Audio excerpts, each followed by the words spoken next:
Okay, so now we're going to getting into chapter 5, Fourier transform. So we'll look at the Fourier series, and for the coefficient of the Fourier series is this. And then the purpose of this Fourier series, as I said last class, we try to decompose a periodic signal into sum of sine and cosine. So we use a whole bunch of Euler's formula every time we see sine and cosine, and then we combine them to make a one simple, nice signal form there. And then Fourier transform, the definition is going, instead of we have the summation, now we have integral going from negative infinity to positive infinity, and then x of t times e to the j omega t. So that's the major difference. And again, I gave you the definition on the our equation sheet, so you don't have to remember that. And the purpose of this Fourier transform is convert any time domain signal. It doesn't have to be in periodic anymore. We can change that into frequency domain signal. Fourier series, we have x of t and c of k, and we need to define x of t used one fundamental period. So this is the periodic signal x of t, and we can put it into weighted. The c of k is the coefficient, also weighted combination of the complex exponential forms. We're going to look at the continuous time Fourier transform as defined as I showed you, x of omega. So we have x of t, and we want to go from t domain to omega domain. That's what we are trying to do. Time domain to frequency domain. So negative infinity to positive infinity, x of t times e to the negative j omega t. And if you want to go from time domain to omega, we need to multiply 1 over 2. Goes from negative to positive infinity to this. And then instead of the negative, we have a positive j omega t d omega. The continuous time signal in the Fourier transform is given this. This signal is well behaved, and the finite number of discontinuity within a finite time, it should have a finite number of the maxima and minima within the finite time. And then to be stable, the signal is the absolutely integratable. So that's that. Let's take a look at the first example, the Fourier transform of the rectangular pulse.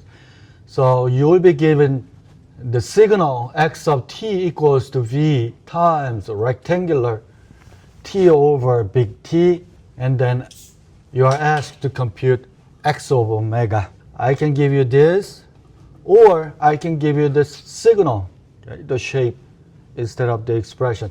And either way, you should be comfortable going from this guy to this guy to that. So we actually covered this in chapter 2, right? The rectangular signal. I know it's a long time ago, so you don't remember. In the rectangular signal, we have t's in the numerator and t at the denominator. It's kind of confusing.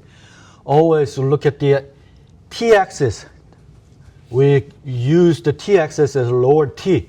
So the lower t is the fixed one. We don't want to change that. The capital T is the one that we could have different values.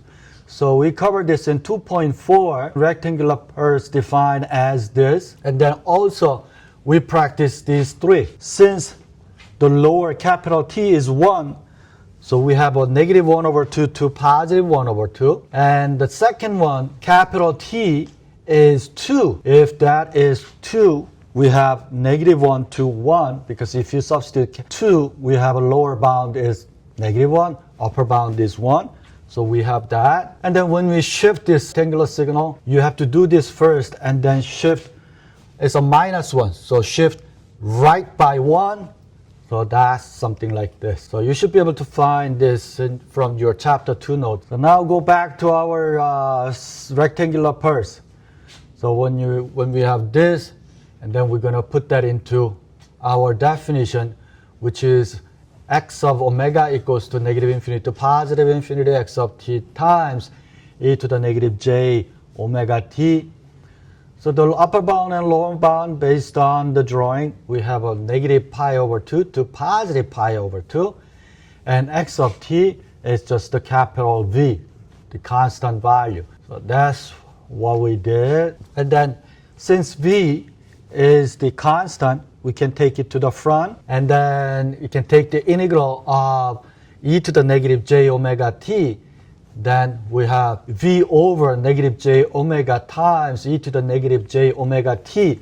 That lower t goes from big T over 2 to negative big T over 2.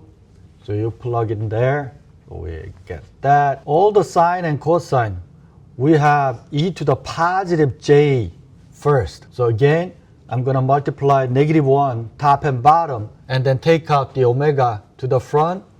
Then we have v over omega, and we have positive j omega t over 2 minus e to the negative j omega t over 2. We're going to multiply 2 for the numerator and denominator. Why? Because of the sine. And then we have x of omega equals 2v over omega sine omega t over 2. Oh, just for fun, we want to change the sign to sinc. So we're going to multiply top and bottom by omega t over 2. So this time we're going to use the definition of this guy, the first one. Then after we simplified all of this, this is sinc omega t over 2. And then we have t times v right there. So that's our x omega. Okay, yep. From the second line, are we okay in here? And then going from here to here, we okay? Because we multiply negative 1 from numerator and denominator. So when we have, let's say, sine 5t, put Euler's form, then what is it? We have e to the positive j 5t minus e to the negative j 5t over j2. So using this relationship, since we have j, I'm going to multiply 2 to the numerator, 2 to the denominator, because I want to have j2. So now we have a j2, and then numerator 2 is right there. Okay, when you graph this, the sinc looks like this. It's a great estimation when you compare this guy with this. It's kind of the filter. So in the electrical and computer engineering, we use the sinc function a lot to filter out the signal. Next, let's take a look at this. So this time, your given waveform, f of t equals 8 times delta t minus t naught, and we need to find capital F of omega. So we have Fourier transform here, and then we're going to get into Laplace transform in next chapter.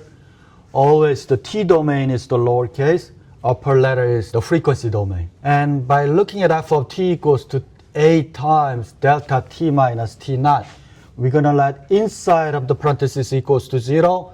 That means when t equals to t naught, we're going to have a height of a, right? So when you sketch that, it's going to be something like this. And our Fourier transform definition, we have f of omega equals negative infinity to the positive infinity f of t times e to the negative j omega t. So when you plug this into f of t, and a is the constant, that's height of this arrow, so we can take to the front, and we have an integral and delta function. So we're going to bring again this definition, negative infinity to positive infinity f of t times delta t minus t naught. We're going to take the inside of the parenthesis of the delta function, put it into the other function. That's the solution of that integral. Therefore, here 8 times e to the negative j omega t naught. So now, when we calculate the magnitude of that, that's the magnitude of this guy, and that's the magnitude basically of the a. So a value is the magnitude, and then omega times t naught, that's the phase or angle. And when you sketch that, we have a magnitude of the spectrum, and the phase spectrum, it looks like this. Now, we have many pairs for the Fourier transform. I summarized the one that you need for your homework and the exam, and that is on our equation sheet. Let's do one more. X of t is given as a e to the at u of t. Now I want you to find the Fourier transform of this signal and find capital X of omega. The Fourier transform definition, we have x of omega equals to integral negative infinity to the positive infinity x of t times e to the negative j omega t. So when you plug in e to the negative at u of t into x of t, and then u of t will give us the lower bound going from negative infinity to positive infinity. Because of u of t, now we're going from 0 to positive infinity. And then you factor out negative and the t, then we have negative parentheses a plus j omega t. And when you take the integral, it's going to be negative 1 over a plus j omega e to the negative a plus j omega t, going from 0 to infinity. Now we plug in infinity and 0. 0 term is going to be 1, and then infinity 1 is a 0 because we have a negative. So whatever the value over infinity, that's a 0. So that is 1 over a plus j omega. I want you to take a look at your equation sheets. Do you see the pair for e to the negative at u of t to 1 over a j omega? If you sketch that in the t domain, and then when you sketch that for the magnitude of the spectrum, it looks like that. And then phase, it looks like this. Okay, so let's do this. So we have f of t equals to b cosine omega naught t. And from the handout, when you take the Fourier transform of cosine omega naught t, frequency domain, we have a pi times delta omega minus omega naught plus delta omega plus omega naught. So we take the Fourier transform of this, we get this, and that is f of omega. Now, so that's done. Now, if I change b cosine omega naught t using Euler's formula as a cosine, therefore b over 2 e to the j omega naught t plus b over 2 e to the negative j omega naught t, right? And from this pair, from the handout, if you plug those into here, we end up getting the same answer. Just to show you, either way you can do it. You can just use directly cosine omega naught t or sine omega naught t, or you want to separate them using Euler's formula and then apply the pair e to the j omega t as a 2 pi delta omega minus omega naught. And I think you have this guy, right? J omega naught t, but you don't have e to the negative j omega naught t. But if it's a positive omega naught, then here's the negative omega naught. Therefore, if we have a negative omega naught, we have the positive omega naught. So this, the second pair, you can get it based on the first pair. So now we say this equals to that. So let's do this. Let's do the first one. X of t equals to 1 over 4 plus jt. Did you see the pair in the table? So in the table, the first column is in the t domain, right? And the second column is the omega. So when you have x of t, you need to look for the first column, and you don't see it. But if you look at the omega column, there is 1 over a plus j omega, right? But that's for the j omega, the frequency domain. So now we have to use this duality. So f of t, we can change that to 2 pi f of negative omega.